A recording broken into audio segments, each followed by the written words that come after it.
Dipersembahkan oleh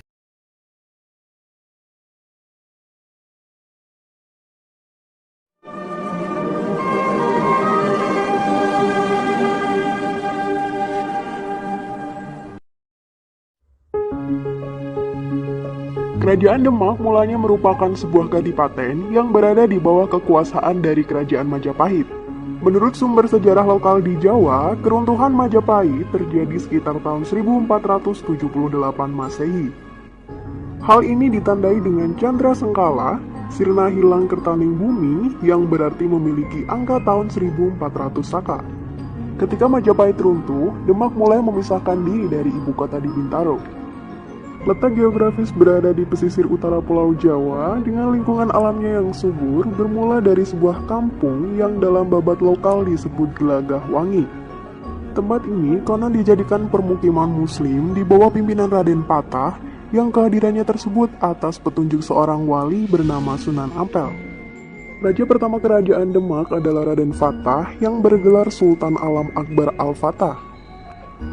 Raden Fatah merupakan putra dari Raja Majapahit bernama Raden Alif atau yang sering dikenal dengan nama Prabu Brawijaya V dengan putri keturunan Cina bernama Xu Banse. Kesultanan Demak berkembang pesat di tangan Raden Fatah yang berhasil mengembangkan pertahanan kerajaan dan berhasil memperluas wilayahnya hingga ke daerah Gresik. Tidak hanya dalam masalah hegemoni, pengamalan ajaran Islam pun menjadi misi utama dari Raden Fatah. Hal ini dibuktikan dengan mendirikan Masjid Agung Demak yang dibantu oleh para wali. Pada tahun 1513 Masehi, beliau juga mengutus anaknya yang bernama Pati Unus untuk menyerang Portugis di Malaka. Kesultanan Demak terus berkembang semakin berjaya karena keberaniannya melawan pemerintahan Portugis di Malaka. Di bawah pimpinan Adipati Unus, Demak menyerang Portugis yang berpusat di Malaka.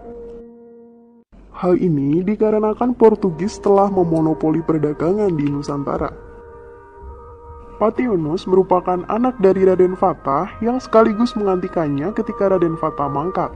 Pati Unus sendiri hanya memerintah selama 3 tahun mulai dari tahun 1518 sampai dengan tahun 1521 Masehi.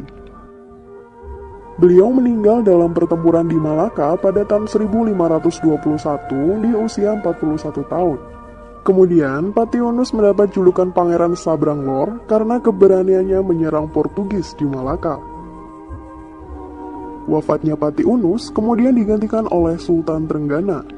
Beliau adalah adik dari Pati Unus sekaligus penerus Raja Kerajaan Demak. Pada masa pemerintahannya, Kerajaan Demak mengalami kejayaan. Berkat keberaniannya, Raden Trenggana mampu memperluas wilayah kekuasaan Kerajaan Demak hingga ke Jawa Barat dan Jawa Timur. Sultan Trenggana bercita-cita untuk bisa menyatukan seluruh kawasan di Pulau Jawa di bawah kekuasaan Kesultanan Demak. Beliau juga mengutus Fathahillah untuk menyerang Sunda Kelapa yang dikuasai oleh Portugis. Pada tahun 1527 Masehi, Sunda Kelapa berhasil ditaklukkan dan berganti nama menjadi Jayakarta. Dan pada tahun 1546 Masehi, Sultan Trenggana menemui ajalnya di medan pertempuran ketika melancarkan penyerangan di Pasuruan. Sebelum itu, ketika Pati Unus meninggal, terdapat 2 kandidat yang menggantikannya, yaitu Sultan Trenggana dan Pangeran Surawiyoto. Suksesi Raja Demak III tidak berlangsung lancar karena terjadi persaingan panas antara Pangeran Surawiyoto dan Trenggana yang berlanjut dengan dibunuhnya Pangeran Surawiyoto oleh Sunan Prawoto. Sunan Prawoto merupakan anak sulung dari Sultan Trenggana yang membunuh Pangeran Sedolepen demi melancarkan kejayaan ayahnya menjadi Raja Demak. Sejak peristiwa itu, Surawiyoto dikenal dengan sebutan Pangeran Sedolepen yang artinya sekar gugur di sungai. Pangeran Sedolepen sendiri merupakan ayah dari Arya Penangsang yang mengakibatkan Arya Penangsang membalaskan dendam ayahnya di kemudian hari. Setelah Sultan Trenggana mangkat, digantikan oleh Sunan Prawoto. Beliau hanya memerintah singkat, yaitu pada tahun 1546 sampai dengan 1549 Masehi.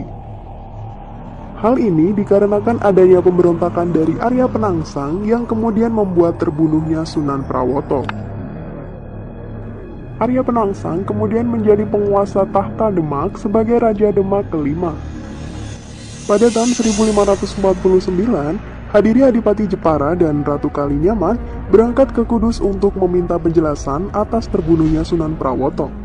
Namun, penjelasan yang didapatnya sangat mengecewakan, sehingga mereka memilih untuk kembali pulang ke Jepara. Di tengah jalan, mereka diserang oleh pengikut Arya Penangsang yang berhasil membunuh Pangeran Hadiri Adipati Jepara. Hal ini menyebabkan adipati-adipati di bawah Kesultanan Demak memusuhi Arya Penangsang. Salah satunya adalah Adipati Pajang Hadiwijaya yang dikenal sebagai Joko Tingkir. Karena masih ada hubungan saudara, Hadiwijaya enggan membunuh Arya Penangsang secara langsung. Hadiwijaya kemudian mengadakan sayembara untuk membunuh Arya Penangsang. Sutawijaya yang merupakan anak dari Ki Ageng Pamanahan berhasil membunuh Arya Penangsang. Setelah berhasil membunuh Arya Penangsang pada tahun 1554, Hadiwijaya memindahkan pusat pemerintahan Kesultanan Demak ke Pajang. Adanya perpindahan tersebut menyebabkan berakhirnya kekuasaan Kerajaan Demak yang ditandai dengan perpindahan kekuasaan dari daerah pesisir ke daerah pedalaman. Peralihan pusat kekuasaan dari Demak ke Pajang merupakan pergeseran pusat pemerintahan dari daerah pesisir ke daerah pedalaman, sehingga terjadi perubahan sifat kerajaan dari maritim ke agraris. Kini, Demak menjadi sebuah wilayah di pesisir utara Jawa yang terus mengalami perkembangan dengan beberapa peninggalan dari Kerajaan Demak. Yang pertama ada Masjid Agung Demak. Masjid Agung Demak yang didirikan oleh Wali Songo pada tahun 1479 Masehi dan masih berdiri dengan kokoh hingga saat ini. Meski sudah mengalami beberapa renovasi, namun beberapa bangunan utama ini masih utuh seperti aslinya. Bangunan ini menjadi bukti bahwa Kerajaan Demak pada masa silam telah menjadi pusat pengajaran dan penyebaran agama Islam di Jawa. Peninggalan dari Kerajaan Demak yang kedua adalah Pintu Bledek. Dalam bahasa Indonesia, bledek berarti petir. Oleh karena itu, pintu bledek dapat diartikan sebagai pintu petir. Pintu ini dibuat oleh Ki Ageng Selo pada tahun 1466 Masehi dan menjadi pintu utama dari Masjid Agung Demak. Dinamakannya pintu bledek, konon Ki Ageng Selo membuatnya dari petir yang menyambar. Saat ini, pintu bledek sudah tidak digunakan menjadi pintu utama masjid. Namun, masih bisa kita lihat di dalam museum sebelah Masjid Agung Demak. Yang selanjutnya ada Soko Tatal dan Soko Guru. Soko Guru adalah tiang berdiameter mencapai 1 meter yang berfungsi penyangga tegak kokohnya Masjid Demak. Ada 4 buah Soko Guru yang digunakan dan berdasarkan cerita semua Soko Guru tersebut dibuat oleh Sunan Kalijaga. Sang Sunan mendapat tugas untuk membuat semua tiang tersebut sendiri.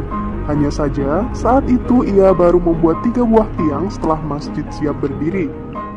Sunan Kalijaga dengan sangat terpaksa kemudian menyambungkan semua tatal berupa potongan-potongan kayu sisa pembuatan 3 Soko Guru dan mengubahnya menjadi Soko Tatal alias Soko Guru yang terbuat dari tatal. Kini, Soko Guru ini disimpan dalam Museum Masjid Agung Demak. Peninggalan dari Kerajaan Demak selanjutnya adalah situs Kolam Wudu. Situs Kolam Wudu dibuat seiring berdirinya bangunan Masjid Agung Demak. Situs ini dulunya digunakan sebagai tempat wudhu para santri atau musafir yang berkunjung ke masjid untuk melaksanakan sholat. Namun, saat ini situs tersebut sudah tidak digunakan lagi untuk wudhu dan hanya boleh dilihat sebagai bangunan bersejarah. Yang kelima, kemudian terdapat makam Sunan Kalijaga. Sunan Kalijaga yang merupakan salah satu dari 9 Sunan Wali Songo yang berdakwah di sekitar wilayah Jawa. Sunan Kalijaga wafat pada tahun 1520, lalu dikebumikan di desa Kadilangu berdekatan dengan kota Demak. Peninggalan yang selanjutnya adalah piring campa. Piring campa merupakan piring porselen sebanyak 65 buah yang saat ini dipasang pada interior dinding Masjid Agung Demak. Seperti namanya, piring ini merupakan hadiah dari Putri Campa, yakni ibunda dari Raden Patah. Peninggalan dari Kerajaan Demak yang terakhir adalah Dampar Kencono. Dampar Kencono merupakan peninggalan Kerajaan Majapahit, sebab dampar ini merupakan hadiah yang diberikan Prabu Brawijaya V kepada Raden Patah. Dampar Kencono ini terletak di dalam dekat dengan tempat imam Masjid Agung Demak. Mari kita lestarikan budaya dan sejarah kita sebagai tempat belajar dari masa lalu dan untuk kekayaan bangsa Indonesia. Viva Historia!